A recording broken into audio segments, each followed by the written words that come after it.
লক্ষ কোটি তার চেয়ে অধিক বেশি শুকরিয়া যে আল্লাহ সুবহানাহু ওয়া তাআলা একদল মধ্য মুজাহিদ রাসূল করিম সাল্লাল্লাহু আলাইহি ওয়াসাল্লামের উম্মত রাসূল সাল্লাল্লাহু আলাইহি ওয়াসাল্লামের প্রেমিক আল্লাহ ওয়ালা একটি মাস তারা সিয়াম সাধনা করেছে। আপনারা হইলেন সেই আল্লাহ পাকের মেহমান। আপনারা হইলেন কি সেই আল্লাহ পাকের একটি মেহমান যারা সারা মাস রোজা রেখেছেন।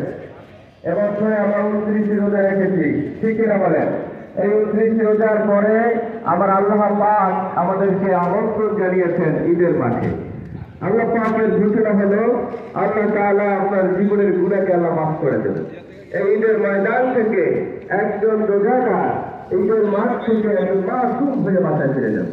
কি হয়ে যাবে?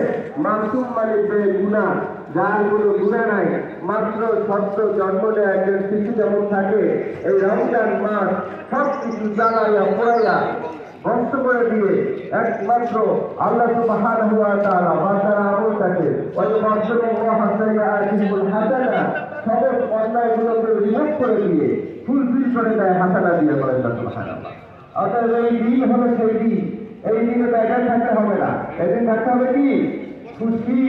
কারণ আল্লাহ বলছেন কুল বিফাদলিল্লাহি ওয়া বিরহমাতিহি ফাবিযালিকা ফালিয়াফরাহু হুয়া খায়রুম মিন